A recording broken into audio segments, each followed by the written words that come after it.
kind of like Shawshank prison break over there in Israel. I think there were six Palestinians. I'll do my best to pronounce their names. I studied Arabic in college, but I'm not fluent or anything. But the six guys who apparently escaped are Mahmoud Abdallah Arda. I guess one of his family members, Mohammed Qasim Arda, Yaqub Mohammed Qadri, Ayam Nayef Kamaji, and Zachariah Zubeidi, and Munadi Yaqub Infat. So those are the six dudes who had apparently escaped, and tell us more about this story. Yeah, so four of the six of them have been given life sentences plus time by the Israeli government for being a part of the Palestinian resistance to Israel. I don't as far as I could tell, they weren't like particularly egregious people, but they were war fighters, essentially opposing a violent occupation. For this, I think four of them have done over 20 years. I don't think one of them had even been sentenced.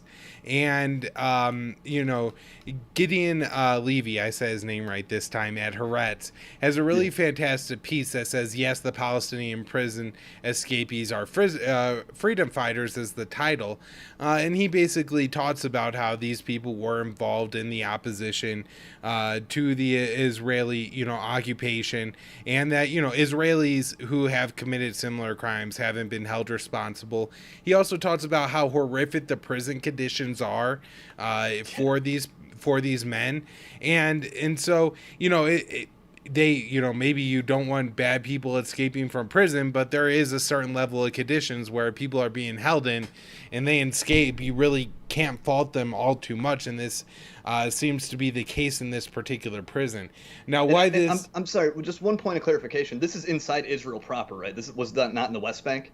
Yeah, but I think it's inside Israel proper, and it's about 18 miles from Nazareth. Okay. Yeah. So then the actual escape, I guess what happens over the course of what has to be years, these men find out that there's a pipe or a tunnel of some kind that naturally runs under the prison. They get a rusty spoon that they hide behind a poster or not a poster, something on the wall, and they start moving the sink and then digging little by little by little, and eventually get their way out. There's this great picture of like 5 Israeli, I guess, police of some kind standing around like one hole and just kind of looking at like, how the hell did this thing happen? It's like a cartoon. Yeah, right. And so all right, so that's the actual escape, right? So I guess there's like two aspects of this to talk about, which is the reaction from the Israeli population. This was a huge blow to the Naftali Bennett administration. It made them look bad. It made them look like the prisons are insecure. There are reports that it wasn't just that this was a crafty escape, but that the Israelis that were supposed to be at the watch post of this prison, which was supposed to be like a higher security prison, this was a place they claimed to hold very dangerous people, were either asleep at their post or not at their post at all.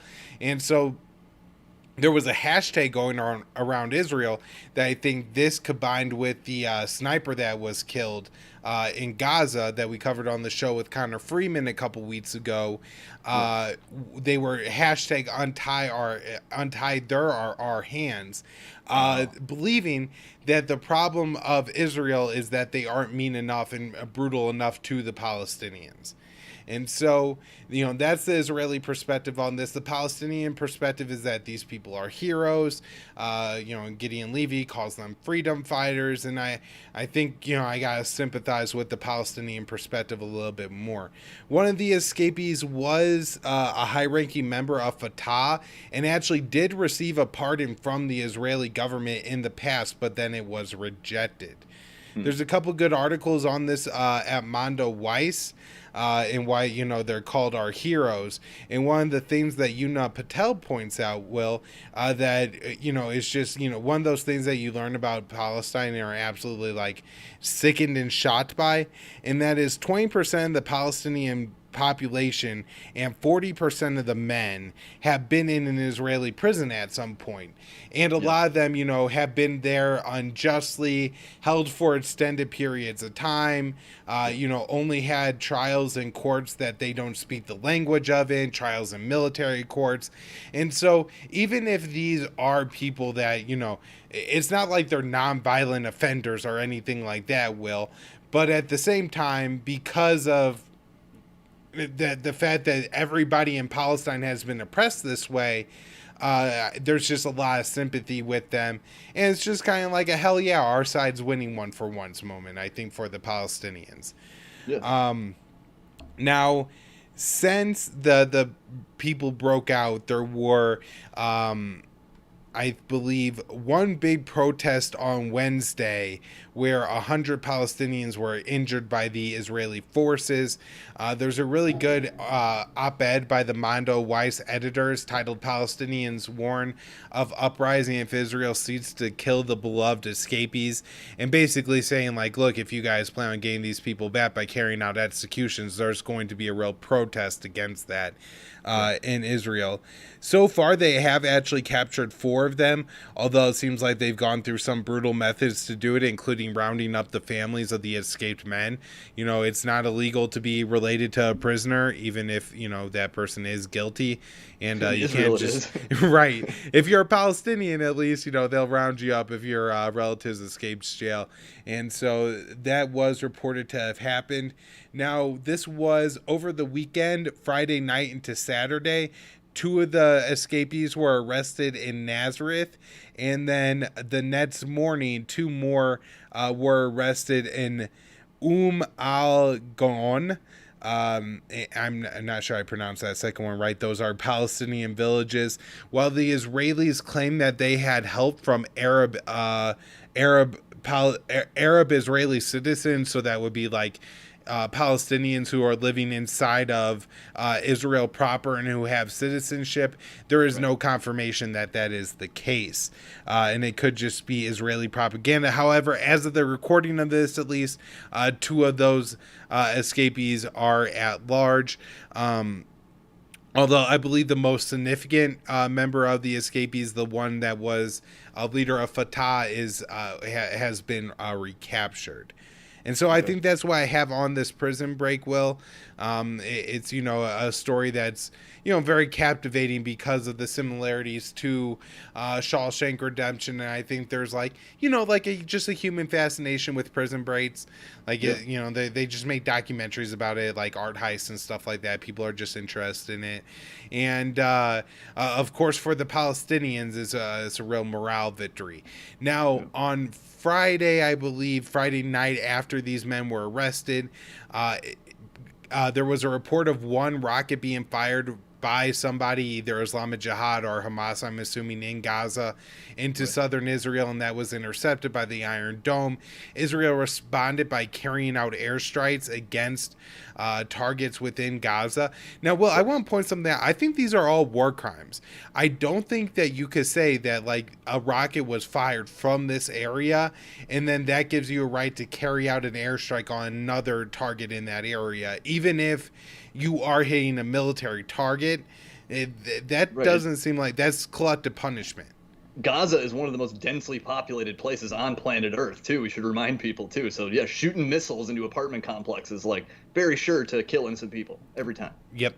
And then I read just before going on that there was more bombing going on in Gaza tonight, Will, and possibility that was actually a pretty heavy round of bombardment. And so if that was the case, we'll probably have more details at the latest next week. We got a lot of Afghan stuff coming up this next week. The last story I had on Israel, Will, is that one of the young men who was shot in the neck during the protest at the Gaza fence, the bars of their giant prison that they are forced to live in. He has died from his injuries. He actually died, I think, about a week and a half ago. But he, just for this shocking number, the 73rd Palestinian child to be killed by Israel so far in 2021 is absolutely horrific. And again, you know, when people talk about it, and the Israelis are upset over the sniper being killed, Israeli snipers are opening fire on Palestinian children. I think that the Palestinians do have a right to defend their children and a right to protest at the borders of their prison. So yeah, and it seems like that these events, the combination of the you know, kind of protests have been stirring up in Gaza over the past few weeks, anyways. Those escaping from prison, maybe we're going to see some heightened protests in not only Gaza but the West Bank in the coming weeks, and so that'll likely mean quite a bit more violence by the Israeli occupation forces against the Palestinians. And yes, and just notice, listeners, notice the contrast in news coverage from Afghanistan, where oh my God, the poor civilians, like, you know, we have to care about them so much, versus Palestine, where, you know, little kids can get shot in the head with a sniper round every week, constantly, you know, and it's just, you don't even hear a peep about it at CNN or MSNBC. Very clear where sort of their interests lie and how it's always sort of this pro-war, pro-empire spin. And they do not care about humanitarianism. They don't care about human rights. They don't care about the lives of foreigners. Worse, whenever a rocket flies over the border of Gaza towards Israel, then suddenly the lives matter and you care, even though the, you know, the number of Palestinians killed by Israelis is far, far higher.